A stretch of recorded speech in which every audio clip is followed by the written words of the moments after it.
Сәлеметсіздер ме, құрметті көрермендер, қалдарыңыз қалай? Сіздермен бірге Айгерім. Мен бүгін вафли пісіретін боламын. Вафлиді менің анам берген советский вафельницамен пісіремін. Бірінші рет, ескеріңіздер. Одан кейін бұл бізге полдникке вафли жасадым, ал кешкі асқа қазір плов жасайтын боламын. Бірге көресіздер. Вафли жасағанға маған 5 жұмыртқа, жарты қасық тұз, жарты стакан сахар, 1 стакан ұн қостым, бәрін жақлап араластырдым. Содан кейін вафлиді еще сары май қосу керек, где-то 200 граммдай. Өте дәмді болды, барлығын ұнап, жолдасыма да сол күні ақ почти бітіп қалды. Pas de soleil, pas de soleil, pas de soleil, pas de soleil, pas de soleil, pas de soleil.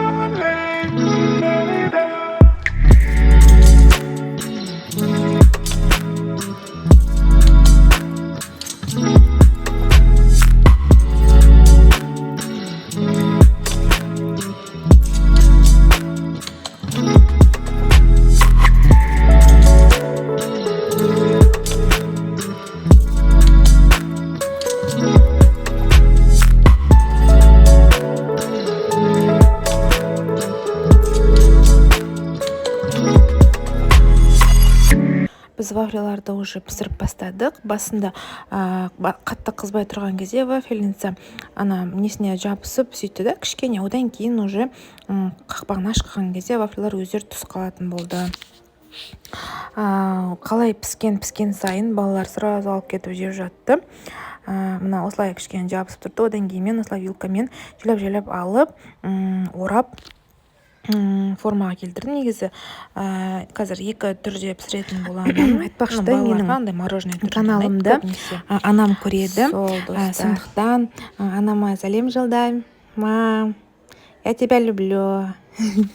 Айлап мәңгілікке. Спасибо за жизнь.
Этот вафли чеватор.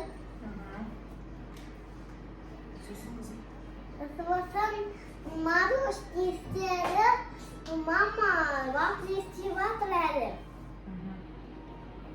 Не істешер ме? Бір түрі мороженое сияқты, бір түрі. Бар түрі. Ал бір түрі просто вафли сияқты ма? Вафли сияқты. Тура вафли сияқты. Тура бір мороженое, тура бір күшті. Sonra қылап, вафли мама сірген. Несіне екеміз пісірдік? Я. Yummy. Like. Like. Подпишись на канал лайк. Подпишись на канал. Қайсысы, Димча? Мама geldi. Қайсы? Мама. Наконец-то. Рексонус уникальной формулы Sense. Это максимальная защита в любых условиях. Привет, дорогие. Достар, мен вафлиларды пісіріп болдым. мынандай красота шықты, білмеймін енді. Бірінші рет жасағанға пойдет, наверное. Или мынаны кетіру жерін бе, или мыналар қаттырақ ұстау керек пе еді, непонятно. Екі түрін жасадым.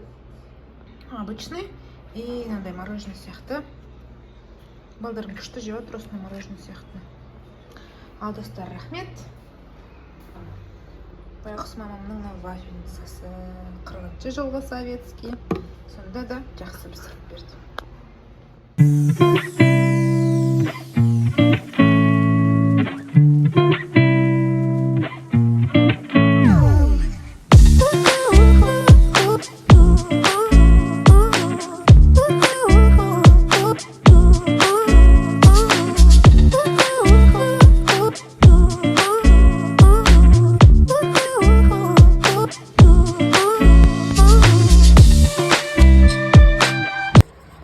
Бүгін мен күріш басайын деп жатырмын. Етті и пиязды салып қойдым. Енді 40 минут осылай қуырылады. Содан кейін мықты сәбіздер тұрады.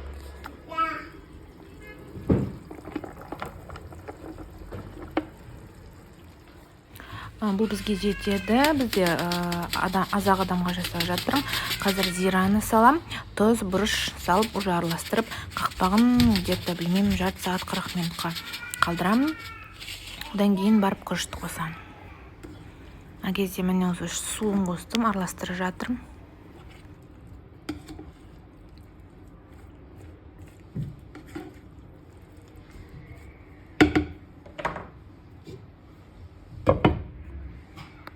Осындай палау получился. Не шашпа емес, не ботқа емес, средний такой-то.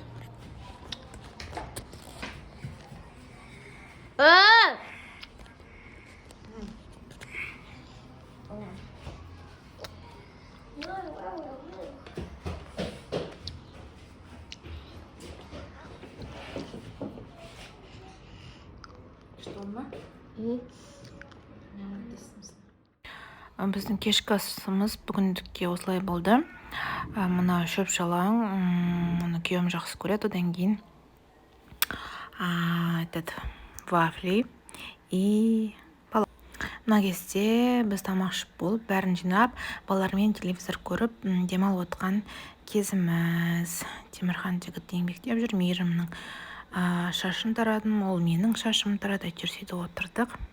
Мына кезде мен уже уборкаға кірістім. Ванная комнатаны сіздермен бірге жинайтын боламын. Ал кеттік.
негізі ваннаны мен 2 күн сайын жуып тұрамын. Ванна, туалет, потому что тез кір болып кетеді.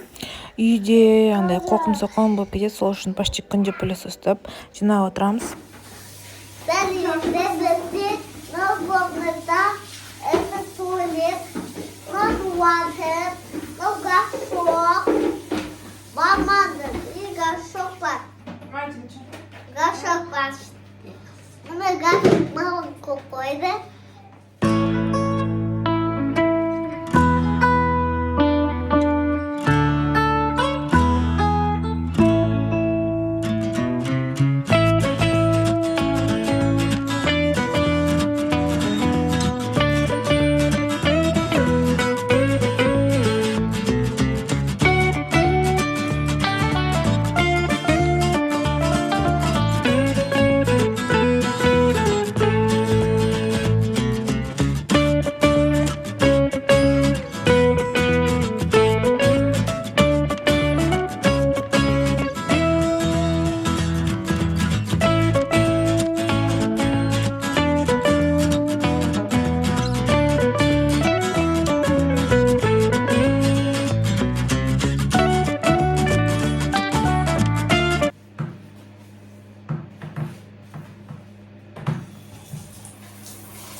Достар, бұл бізде әдемі иіс шығарып тұратын, алманың иісін шығарып тұратын, ну, типа освежитель воздуха сияқты.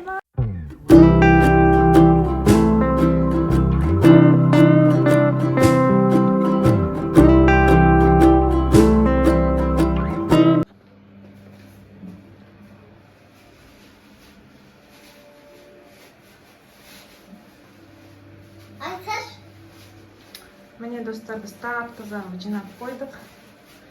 Белоснежный, как новый болды, я не помню.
достар, рахмет сіздерге видеоның соңына дейін көріп, лайк басып, комментарий жазатқандарыңызға мың алғыс.